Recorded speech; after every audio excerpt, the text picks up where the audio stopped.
nombres de las rimas se van a representar con letras mayúsculas o minúsculas. ¿De qué depende? ¿De qué depende el hecho de que escribamos mayúscula o minúscula?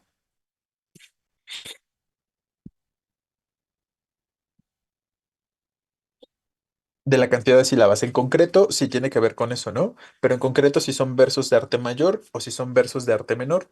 Si son versos de arte mayor, dijimos que serían 9 sílabas o más. Evidentemente, consiguió es un verso en decasílabo y por lo tanto, eh, pues tendría que ser una A mayúscula, ¿no? Y por lo tanto, el fugitivo paso, ¿qué rima tenemos ahí en paso? Entonces, este es A y en paso, ¿qué rima tenemos? Ah, también, ¿no? Porque, ojo, ocaso rima con paso, es una rima consonántica.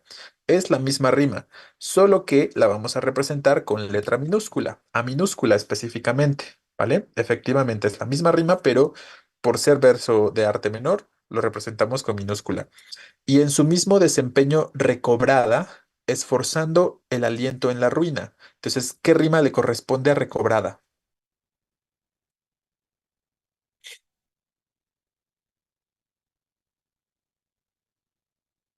Es la rima B, pero ojo, escriban mayúscula o minúscula, para diferenciar. En este caso sería mayúscula, porque es un verso de 11. Esforzando el aliento en la ruina, ¿qué rima sería esta?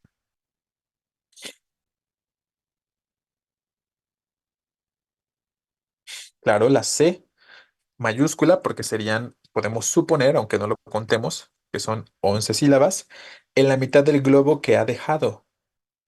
¿Qué rima es dejado? Rima de, exacto, ¿no? También de 11. El sol desamparada. ¿Qué rima tenemos aquí en desamparada?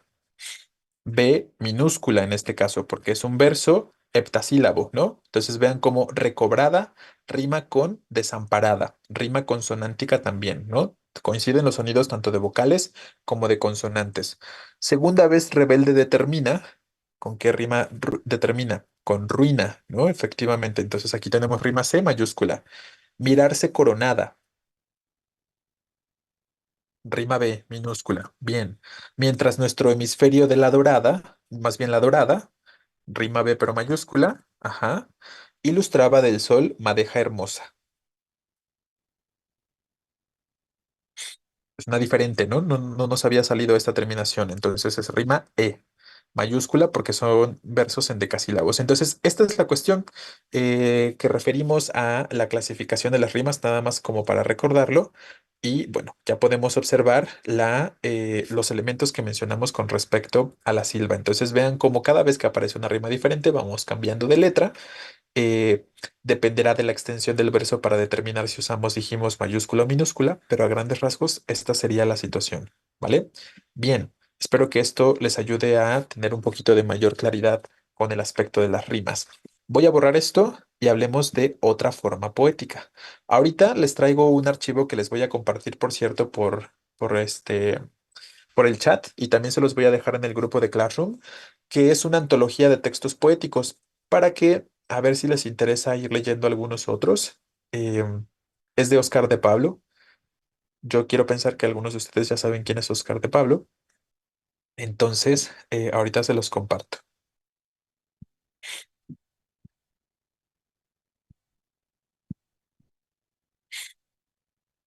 Bueno, tenemos luego otra forma poética que sería el madrigal, que para este caso, igual que la silva, utiliza una combinación de versos heptasílabos y de versos endecasílabos. Prácticamente las mismas características que estamos mencionando con respecto a la silva. ¿Cuál va a ser la mayor diferencia entre el madrigal y la silva? La extensión. Dijimos que la silva puede ser tan extenso como se desee, ¿no? En cambio, el madrigal tiende a ser una composición lírica breve y además el tema que aborda el madrigal de forma concreta es el tema amoroso. Siempre va a hablar del amor en alguna forma, ¿vale? Entonces, ese es el aspecto a recordar con respecto al madrigal, que siempre va a hacer referencia al amor, que también tendrá una combinación de versos heptasílabos y endecasílabos, pero será breve, ¿no? En cambio, la silva, el tema que puede abordar puede ser muy variable, puede hablar de la muerte, puede hablar también del amor, pero sería mucho más extenso. Puede hablar de la vida, puede hablar de cualquier aspecto que se nos pueda ocurrir. Es variable en este sentido para para la silva. Bueno, entonces, ojo, también la rima tendrá que ser consonante. Casi la mayoría de los versos, de los textos poéticos o de las formas poéticas tienden al uso de las rimas que se llaman o que referimos como consonánticas, ¿no? Rimas consonantes. Aquí ya viene señalada la variación de rimas. Aquí tenemos cuatro rimas diferentes: la A, la B, la C y la D, ¿no? Serenos, alabados, airados, piadosos, mira, ira, hermosos, etcétera. Entonces, también podemos ver el intercalo de estos elementos: 7 11 11 7 11 7 11 7 7 11, ¿no? No hay un orden específico en cuanto al acomodo de si pongo primero el de 7, si pongo primero el de 11 o si los pongo continuos o seguidos, ¿no? Ahí recuerden que es bastante libre en ese sentido. Como este es un texto o un poema breve, vamos a tratar de hacer un breve análisis a ver qué entendemos del mismo. Ojos claros, serenos. Si un dulce mirar sois alabados, ¿por qué si me miráis, miráis airados? Si cuanto más piadosos, más bellos parecéis a aquel que os mira. No me miréis con ira, porque no parezcáis menos hermosos. Hay tormentos rabiosos, ojos claros, serenos, ya casi me miráis, miradme al menos. Entonces, ¿de qué habla este madrigal? ¿Cuál es el tema que se aborda?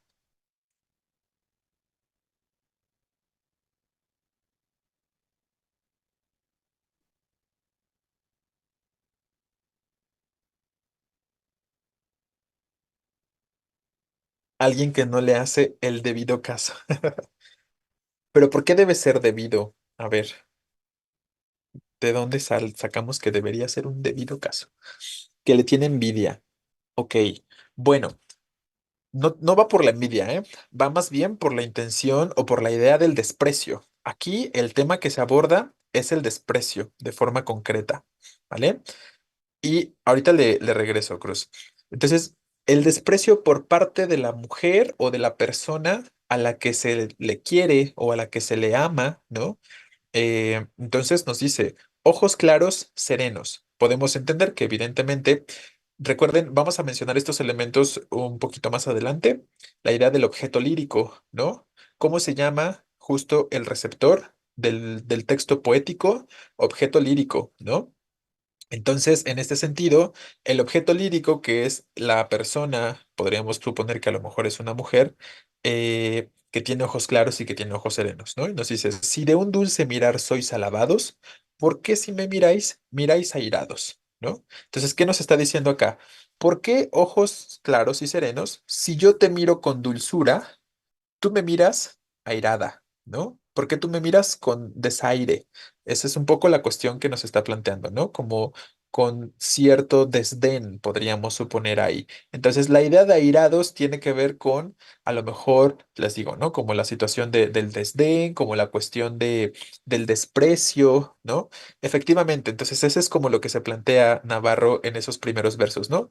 ¿Qué te hice? ¿Por qué me miras de esa forma si yo te miro con dulzura? ¿No? Es lo que nos dice aquí. Si de un dulce mirar sois alabados, yo te miro con alabanza, yo te miro con dulzura, ¿vale? En cambio tú me miras con desprecio, con desdén, ¿no? Nos dice de alguna forma. Si cuanto más piadosos, más bellos parecéis a aquel que os mira. Y nos dice, no me mires con ira, porque no parezcáis menos hermosos. Entonces nos dice en esos siguientes cuatro versos, Gutiérrez de Cetina, que es el autor, no me mires con ira, no me mires con desaire, ¿no? O con desdén, porque cuando miras de forma piadosa, tus ojos parecen ser más hermosos, ¿no? Es básicamente lo que se está diciendo en ese conjunto de versos. Hay tormentos rabiosos, ojos claros, serenos, ya que así me miráis, miradme al menos. Entonces, luego, ¿qué le dice en la parte final? ¿Con qué se conforma la voz poética aquí? Con que lo mire, ¿no? Se conforma con que lo mire, aunque lo mire con enojo, aunque lo mire con rabia, aunque lo mire con desdén, con desprecio, a pesar de que la mirada de él hacia ella sea una mirada dulce, a pesar de que la mirada de él hacia ella o de la voz poética hacia el objeto lírico sea piadosa, y no reciba o no sea recíproca ahí la emoción que se pueda percibir en la mirada, pues se conforma mínimamente con que le mire, ¿no? Entonces, esa sería la cuestión. Exacto, ¿no? Entonces, a grandes rasgos, eso es lo que podemos entender de este texto poético. Y eso es finalmente, ahorita que hicimos este análisis, es un texto poético, creo yo, sencillo, pero eso es como en muchas ocasiones el objetivo de los textos que ustedes encuentran en sus exámenes. No necesitan realmente hacer como esta gran interpretación, como de qué querrá decir con esta idea de el mirar airado.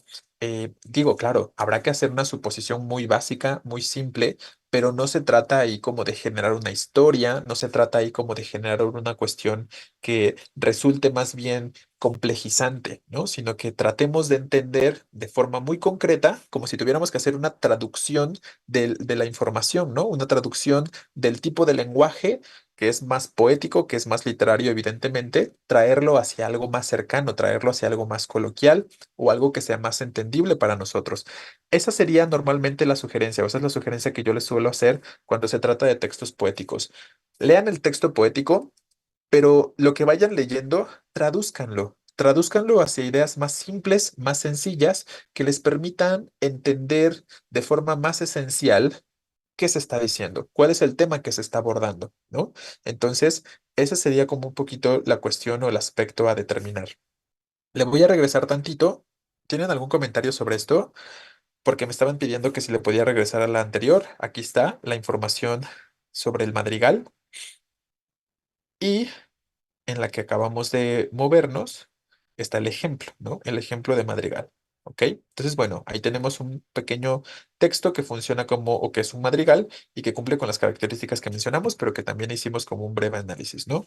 Luego tenemos otra forma u otra composición poética que sería la lira. En este caso, igual, sigue siendo una combinación de versos en decasílabos y heptasílabos, solo que estos sí tienen una estructura, ¿no? Sí tienen una organización en estrofas y sí hay un orden específico para el caso de la lira. En este caso va a ser una estrofa de 5 versos, dos endecasílabos y tres septasílabos, ¿vale? Y su rima va a ser consonante. Aquí les pongo entre paréntesis cuál suele ser la estructura más esencial o habitual, básica de la lira, ¿no? Entonces, el primer verso de 7 con rima A, el segundo verso de 11 con rima B, el tercer y cuarto verso de 7 sílabas, rima A y B, y el último verso de 11 sílabas en decasílabo con rima B, ¿no? Entonces, no hay otra posibilidad. La lira entonces es una composición muy breve porque es específicamente una estrofa de 5 versos combinados entre 11 y 7 sílabas, específicamente 7 11 7 7 11, ¿no? Y la rima también es muy concreta. Entonces, este puede ser un poquito más complejo seguramente para la producción de una lira o para escribir una lira debe ser mucho más difícil que para escribir a lo mejor un soneto o que para escribir tal vez una silva definitivamente, porque este tiene una estructura muy específica, ¿no? Y entonces eso lo complejizaría un poquito más. Bueno, entonces vamos a ver un ejemplo de, bueno, un par de ejemplos de liras, ¿no? Si de mi baja lira tanto pudiese el son que en un momento aplacase la ira del animoso viento y la furia del mar y el movimiento, ¿no? Entonces tenemos estos aspectos, 7 11 7 7 11 con la rima que ya estábamos estableciendo. Y lo mismo sucede con la estructura del ejemplo que tenemos de la derecha. Buscando mis amores, iré por estos montes y riberas, ni cogeré las flores, ni temeré las fieras, y pasaré los fuertes y fronteras. Este no les suena un poquito. No, aquí Rodríguez para la lira sí es un orden así tal cual como se especifica, ¿no? Tiene que ser 7 11 7 7 11. No hay una variación. Aquí no puede haber variación para el caso de la lira. Cuando sea 7 la letra tiene que ser minúscula. Cuando sea 8 o menos versos, la letra siempre va a ser minúscula. Si son versos octasílabos, si son versos heptasílabos, hexasílabos, pentasílabos, o sea, de 8 para abajo, siempre la rima, la letra que representa a la rima tiene que ser minúscula. Siempre pensé que escribir textos poéticos era solo escribir, pero ahora me doy cuenta que deben seguir. Sí, claro, y esa es como la complejidad, Navarro, ¿no? De los textos poéticos, que siguen estructuras muy específicas, muchos de ellos. Entonces, es bien complicado, seguramente. Yo nunca, bueno, en alguna ocasión intenté escribir en clases de creación poética y literaria ciertas estructuras o ciertas formas poéticas, pero es muy complicado porque imagínense tener que pensar en las palabras exactas que te permitan generar un verso que cuente con 11 sílabas o con 7 sílabas específicamente y que aparte tenga sentido, ¿no? Y que aparte exista algún mensaje, aunque a lo mejor denso, oculto y tenga que estar lleno de inferencias y tal. Entonces, realmente las composiciones poéticas son bastante complejas, ¿no? Sí, es muy difícil escribir textos poéticos. Evidentemente es cuestión de práctica, es cuestión de conocer las estructuras, conocer las formas y tener un vocabulario tal vez amplio para que podamos ahí generar distintas cuestiones, pero definitivamente tiene su grado de complejidad. Vean el que tenemos del lado derecho de Sor Juana, digo, perdón, de San Juan de la Cruz, quiero decir. Eh, San Juan de la Cruz es un poeta que estoy tratando de recordar la época en la que escribe específicamente, pero que escribe mayormente poemas de orden teológico, ¿no? Parecen ser amorosos. San Juan de la Cruz y varios otros poetas que eran seminaristas o que eran clérigos o que eran frailes, parecen escribir poemas amorosos, ¿no? Y entonces existe como esta idea, ¿por qué un personaje o una persona, un fraile, un clérigo que se supone que dedica su vida a Jesús o a Dios, escribe este tipo de poemas que pueden parecer demasiado pasionales, que pueden parecer demasiado carnales? Creo que, no sé si ya han llegado a leer un poema de uno de estos autores, probablemente también de San Juan de la Cruz en sus exámenes de práctica, pero tienen esta característica, que parecen hablar de un cortejo, que parecen hablar de una cuestión en la que se está refiriendo a aspectos perfectamente pasionales, pero estos textos poéticos específicamente están escritos y dirigidos a una figura o entidad divina, ¿no? Llámese Jesús o llámese Dios, ¿no? Entonces, justo es lo que establecemos en este ejemplo que tenemos del lado derecho. Buscando mis amores, iré por esos montes y riberas. Entonces, no está hablando de un amor carnal bajo la idea de los estudiosos de este autor, de San Juan de la Cruz, ¿vale? Sino que está hablando de un amor divino, de un amor eh, hacia la religión, ¿no? Específicamente. ¿Qué dice por acá? Ajá, sí, claro, místico. Gracias, Carreño. Esa es la corriente que desarrolla San Juan de la Cruz. Es un escritor místico.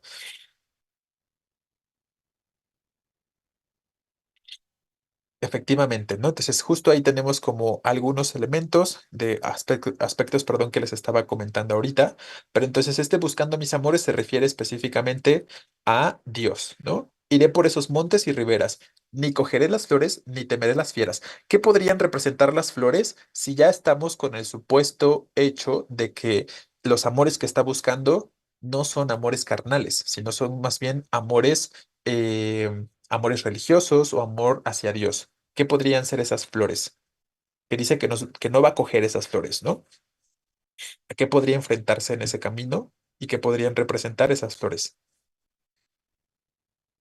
Amores, tentaciones, efectivamente, ¿no? No vamos a referir necesariamente a amores de mujeres o a mujeres, pero a tentaciones, ¿no? Efectivamente, dejémoslo en la idea de la tentación. Entonces, cuando nos dice no cogeré las flores, se está refiriendo a las tentaciones específicamente. Entonces, no voy a hacer caso a las tentaciones, porque mi objetivo, mi camino es buscar este amor divino, ¿no?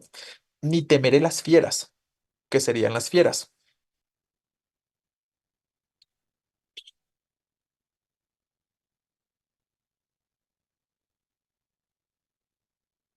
Mujeres otra vez, los demonios más bien, ¿no?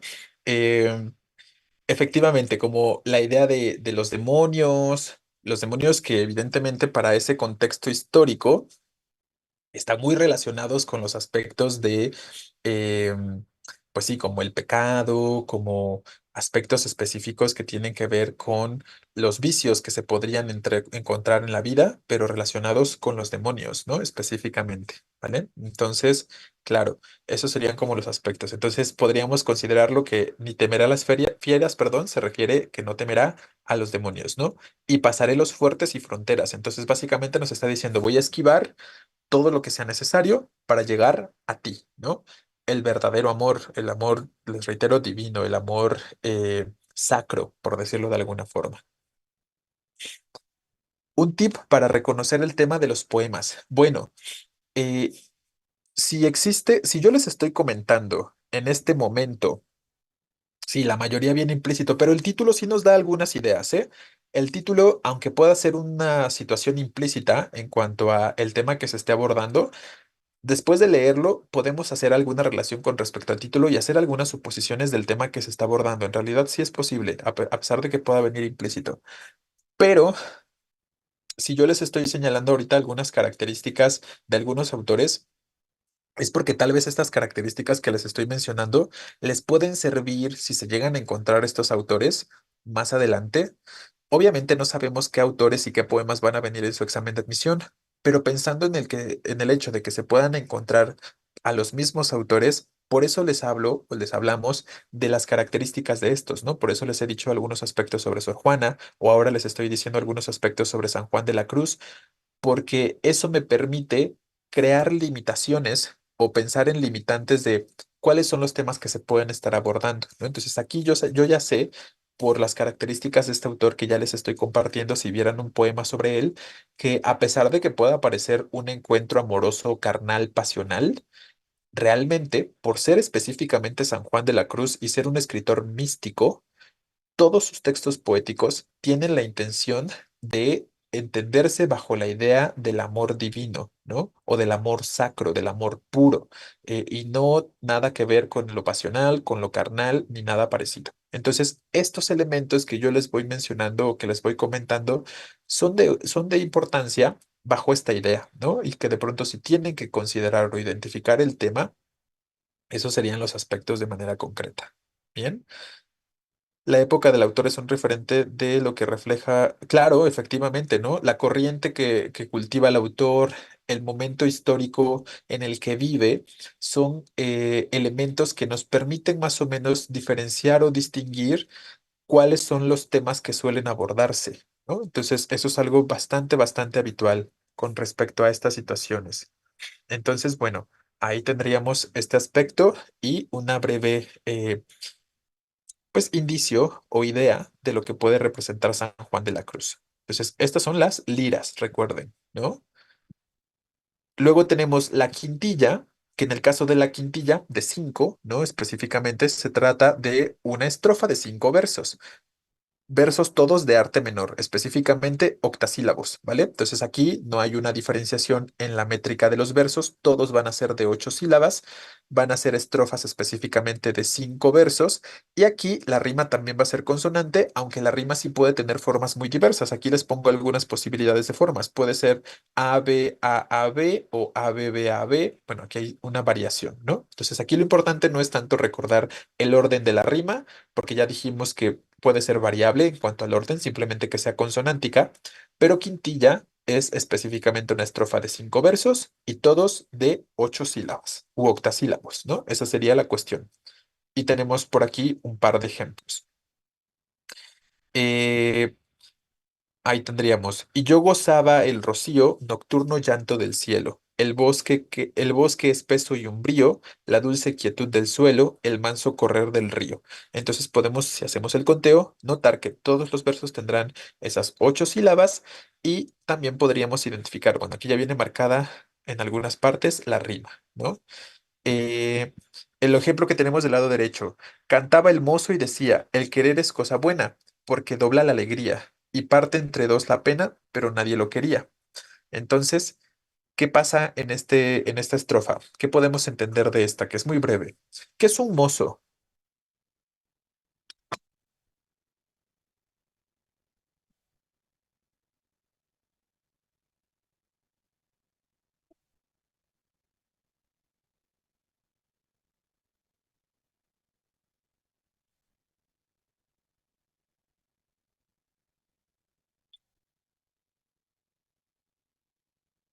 Un camarero. Eh, en el contexto de la actualidad, ahora lo es, ¿vale? Pero tiene otros significados. Busquen en Google, perdón, en el diccionario de la RAE. Ahí pueden venir otros significados distintos.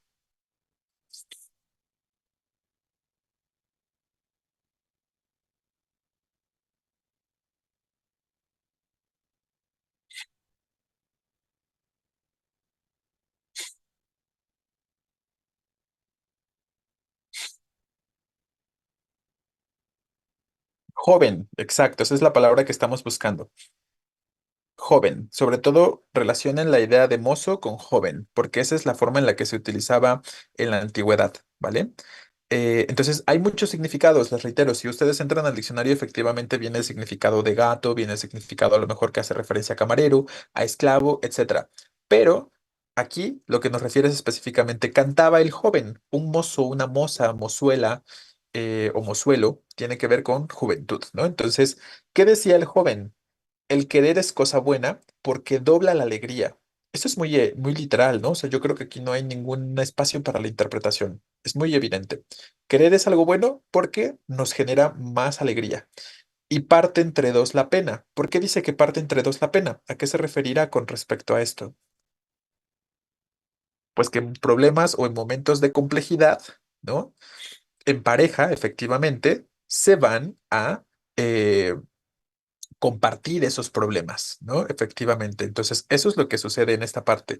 Y parte entre dos la pena, pero nadie lo quería, ¿no? Entonces, este es un elemento irónico que ya vamos a hablar de las figuras literarias o de las figuras retóricas, porque nos está diciendo, este chico, este joven, habla como si conociera sobre el amor, ¿no? O como si conociera sobre el querer, porque nos dice que es algo bueno, que se comparten o que incrementa la alegría. Y más bien los dolores, las penas los vuelve más llevaderos, ¿no? Porque se comparten en pareja. Pero no tiene la experiencia realmente porque nadie lo ha querido o porque nadie lo ha, o sea, la interacción con ninguna persona le ha permitido realmente descubrir estos aspectos, ¿no? Entonces ahí tendríamos alguna situación con respecto a este ejemplito. Bien. Estamos haciendo breves comentarios nada más para que vayamos habituándonos a la situación de cómo podemos entender y qué elementos podríamos estar observando al momento de leer un texto poético, ¿vale? Entonces, no se preocupen, no se trata de un análisis profundo ni nada parecido, ya tendremos el tiempo para hacerlo en unos cuantos días cuando estemos entrando específicamente a las características o a la parte de de comprensión, perdón, de comprensión de textos. Y bueno, ya para terminar con el texto o el género lírico poético, y ya mañana empecemos con con el épico narrativo, perdón. Tenemos otros subgéneros líricos que valdrá la pena a lo mejor recordar. La canción, que es un poema normalmente de tema amoroso. La elegía, que es un poema en el que se llora la muerte de un ser querido. Es como una especie de alabanza, pero específicamente a alguien muerto, ¿no? La oda es una también alabanza, pero más bien hacia un elemento vivo, aunque las odas también pueden ser hacia ideas, hacia objetos, no nada más a personajes. Entonces es una idea de alabanza o de ensalzar el sentido o el significado de alguna situación. La sátira, que finalmente tiene el objetivo de ridiculizar, entonces es muy común el uso de ironías también en las sátiras, porque el objetivo último de la sátira es generar burla. Y la égloga es un poema extenso, en este caso, donde se abordan sobre todo temas relacionados con el amor, pero en un ambiente pastoril. Entonces, específicamente los personajes que vamos a encontrar en una égloga son pastores y nos habla de la vida amorosa entre pastores específicamente. No hay ningún otro tipo de personaje para las églogas. Entonces, bueno, aquí tendríamos algunas otras características y algunos subgéneros lírico-poéticos por si de pronto fueran necesarios tenerlos en consideración, ¿vale? Y con esto cerramos entonces esta idea de lo lírico poético. Les voy a compartir ahora sí el archivo que les estaba comentando. Se los voy a mandar primero aquí por el chat. Les dejo de compartir esto y vamos a comentar algún aspecto sobre un poema de ese conjunto.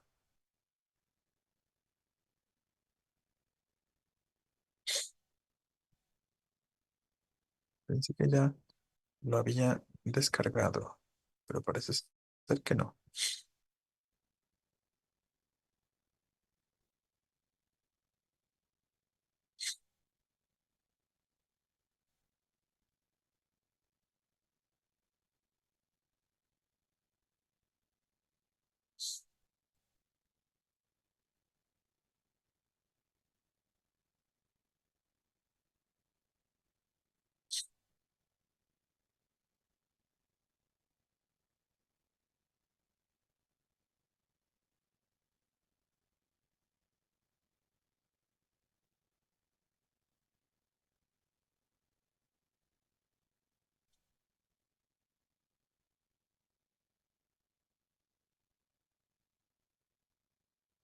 Bien,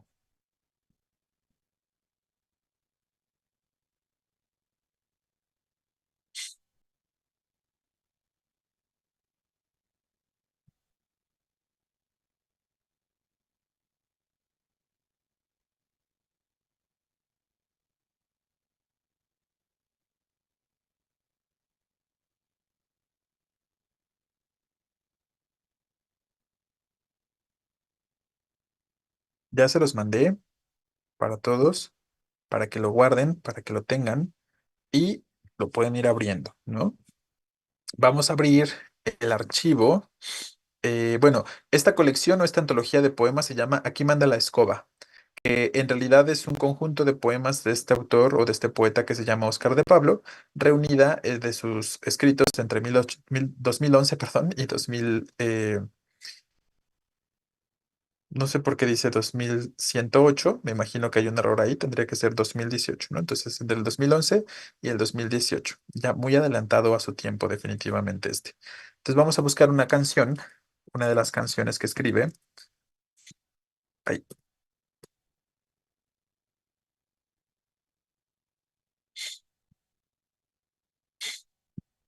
y nos vamos a enfocar,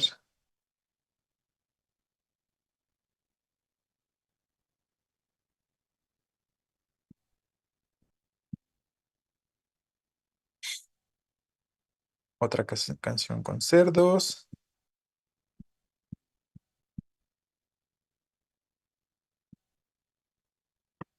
era, 23. Cuéntenme entonces de este textito que van a ver a continuación. ¿Sí se está moviendo? Ah, más bien el índice viene hasta atrás, perdón. Pensé que venía al principio. Vamos a mencionar primero algunos aspectos estructurales de este textito.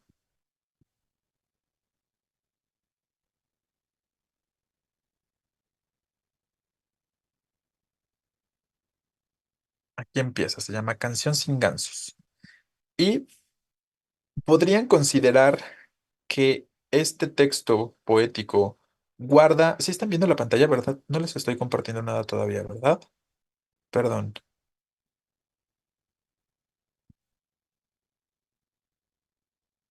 Bueno, entonces ustedes en su archivo también, si ya lo abrieron, pueden ir a la página 23 del PDF y ahí se van a encontrar con el texto como tal para que lo vean también por su cuenta.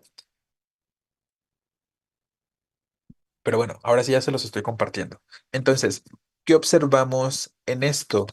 Donde nos dice, blanca como un cuchillo en el pan negro. Blanca como un cuchillo, la cuidadora de gansos heredó en vez de gansos un léxico semítico para entonar apenas cancioncitas tontas y dulces como gansos. Pero no supo hacerlo la pobrecita muchacha, la cuidadora de gansos. Entonces, ojo, de acuerdo a las características que hemos venido mencionando, podríamos considerar que esta producción o esta forma poética tiene que ver con las estructuras básicas que se han planteado. Definitivamente podemos identificar que sí existe una intención de versificación, ¿no? Y existe una intención de señalar estrofas. Eso creo que queda bastante claro, ¿vale? Pero vean cómo la forma en la que se distribuyen eh, los versos es muy distinta a lo que podríamos considerar habitualmente. El hecho de que tengamos este segmento así, consangrados, implica otros recursos, ¿no? O implica otros aspectos particulares. Entonces, el primer verso específicamente termina hasta la, como un cuchillo la, ¿no? Entonces vean cómo hay un corte de forma concreta, hablando únicamente de aspectos estructurales, que nos indica esta situación en la que no se da una continuidad al parecer con el siguiente verso. Pero no importa, porque finalmente nosotros tenemos la capacidad como lectores de relacionar que este verso sigue relacionándose o guarda relación evidentemente con el siguiente verso. Entonces, eso es lo básico que deben recordar para los textos poéticos. No nada más leo los versos de forma individual o las estrofas de forma individual, sino que vamos relacionando los significados de los distintos versos del primero con respecto al segundo, con respecto al tercer verso, y la totalidad temática o la totalidad de la idea que se quiera abordar en esa estrofa o en ese conjunto de versos. Entonces, eso es lo que tendrían que hacer en un principio al momento de leer textos poéticos. Identificar, por lo menos por estrofa, cuál es la idea que se quiere expresar e ir relacionando o hilando los distintos versos de esa estrofa, ¿vale? Entonces, ¿de qué nos habla en esta primera estrofa? ¿Cuál es la idea que se quiere compartir? ¿Qué está haciendo? Nos está describiendo a un personaje, ¿no? Que nos dice que es blanca como un cuchillo en el pan negro. Blanca como un cuchillo es esta persona, la cuidadora de gansos.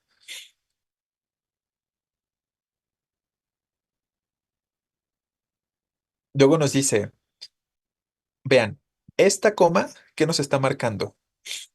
Recuerden que también los signos de puntuación son de importancia para los textos poéticos, ¿no? También los signos de puntuación nos indican el final de una idea, la continuación de otra, si es punto y coma o si es coma. También existe una relación evidente que debemos atender para que podamos considerar más fácilmente el sentido o el significado de los versos, ¿no? Entonces, esta coma nos indica que ya inicia otra idea. La cuidadora de gansos heredó, en vez de gansos, un léxico semítico para entonar apenas cancioncitas tontas y dulces como gansos. ¿Vale? Entonces, esa es toda una idea más. Entonces, bueno, ya aquí están comentando algunos aspectos, ¿no? Que cuando nos dice blanca como un cuchillo en el pan negro, blanca como un cuchillo, esa es una mera repetición, ¿vale? Lo importante es simplemente decir ahí blanca como un cuchillo en el pan negro. Y efectivamente se nos está planteando esta cuestión que ya se dice por aquí, que es diferente a los demás, que es una mujer pura. Claro, hay palabras en los textos poéticos que son simbolismos y ustedes tienen que, y los simbolismos son universales, ¿eh? O sea, realmente los símbolos no generan complejidad o no deberían generar complejidad porque son aspectos universales o imágenes universales que todos podríamos entender y suponer. El color blanco, justo, ¿con qué lo relacionamos? Normalmente con la pureza, ¿no? ¿Con qué relacionamos a una paloma? Con la paz, ok, con la esperanza, claro. ¿Con qué relacionamos las cadenas?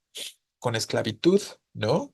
Efectivamente, entonces deben estar atentos porque en algunas ocasiones algunos textos poéticos utilizan estos símbolos, ¿no? Y esos símbolos nos permiten hacer suposiciones de cuáles son los sentidos que se les quieren proporcionar a ciertas expresiones o a ciertos versos, ¿no? De forma concreta. Entonces, claro, el hecho de que nos cerciore y repita que es blanca específicamente, pues seguramente guarda relación con el sentido o el valor que le asignamos al color blanco, ¿vale? Y luego cuando nos dice que heredó gansos, más bien que en vez de gansos heredó un léxico semítico para entonar apenas cancioncitas tontas y dulces como gansos, pues aquí tendríamos que tener, eso también tiene que ver los textos poéticos con un bagaje cultural importante, ¿vale? Entonces, ustedes en teoría ya deberían saber a qué se refiere con lo semítico, qué es un léxico para empezar. ¿Qué es el léxico? Son expresiones que se han mencionado, ¿no? En las clases de español o de redacción. Lenguaje, exacto, ¿no? Efectivamente, el lenguaje, un vocabulario correcto, ¿no? No, el léxico no tiene que ver con hablar de las personas. O sea, si somos estrictos con la idea del léxico, estamos hablando de lenguaje o de vocabulario. Entonces dice, heredó un lenguaje, heredó un vocabulario y nos dice semítico. ¿Quiénes son los semitas? Esto en teoría deberían saberlo para que pudieran hacer esta relación, ¿no? Claro, ¿no? Efectivamente, los judíos. Entonces, ¿qué nos está diciendo aquí? Que en vez de heredar gansos, lo que heredó es un lenguaje que la distingue, ¿no? Es un lenguaje muy distintivo, muy particular, ¿vale? Entonces, esta sería la cuestión concreta eh, para entonar apenas cancioncitas tontas y dulces como gansos, ¿no? Entonces nos dice, este lenguaje que heredó apenas si le servía para entonar, para cantar algunas cuestiones que podrían parecer muy dulces o muy tontas, ¿no? Pero no supo hacerlo. Se supone que para eso era, ¿no? Se supone que el objetivo de haber heredado ese lenguaje era para entonar estas cancioncitas tontas. Pero nos dice que no supo hacerlo esta pobre muchacha, la cuidadora de gansos. Eso es muy explícito, ¿no? El hecho de que nos diga que no puede hacerlo. Y eso es la única, más allá de interpretaciones, en esta primera estrofa, lo único que se tendría que hacer es identificar los significados de las palabras que se están planteando, porque toda la información mayormente tiende hacia lo literal, ¿no?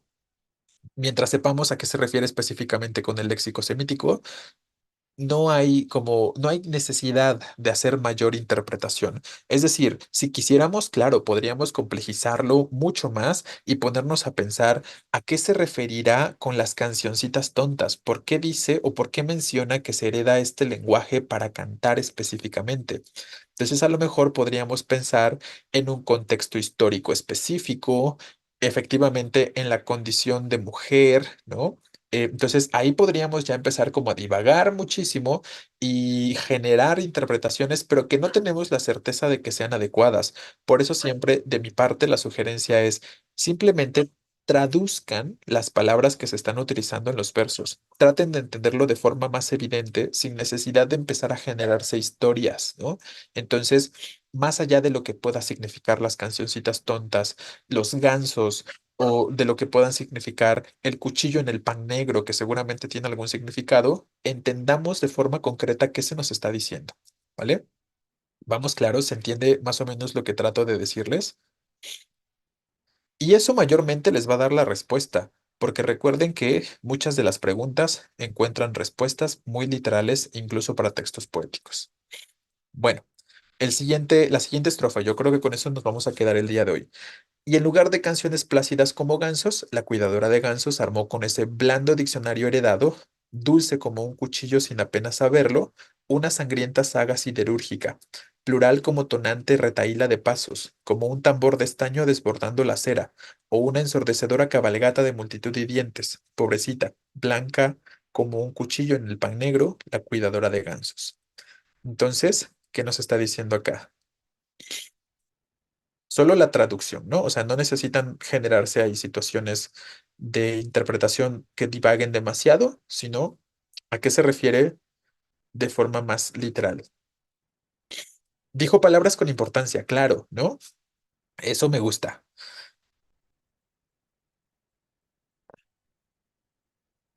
Exacto, ¿no? Efectivamente. Entonces, ojo, nos está diciendo, en lugar de simplemente haber cantado esas canciones tontas o dulces que se esperaba, que nos decía, más bien con su diccionario heredado, blando, nos dice, armó sin darse cuenta, sin saberlo ella, una sangrienta saga siderúrgica. ¿A qué suenan todos estos elementos? Piensen a frases fuertes, claro, ¿no? Piensen en el sentido que podría tener la idea, efectivamente, ahí está dedicado o está escrito, inspirado con base en un personaje histórico específico, que ustedes ya lo saben porque estoy seguro que lo han revisado y bueno, entonces, ojo, ¿no? Sangrienta saga siderúrgica, plural como tonante retahíla de pasos, como un tambor de estaño desbordando la acera, o una ensordecedora cabalgata de multitud y dientes, ¿no? Vean cómo todos estos elementos nos hacen referencia a algo pesado, ¿no? A algo fuerte, a algo que impacta, a algo pues sí, ¿no? O sea, creo que son las ideas ruido, claro, efectivamente, ¿no? Entonces son las ideas que podemos rescatar de todas estas expresiones que se utilizan en estos versos, lo podemos relacionar con con esos elementos, ¿no? El tambor, el plural tonante, la ensordecedora cabalgata, ¿no? Entonces, claro, se entiende, todas estas figuras hacen referencia a alguna manera de señalar el ruido, de señalar lo ensordecedor, lo potente, lo fuerte, ¿no? Entonces, son elementos que podemos identificar acá. Pobrecita, blanca como un cuchillo en el pan negro, la cuidadora de gansos.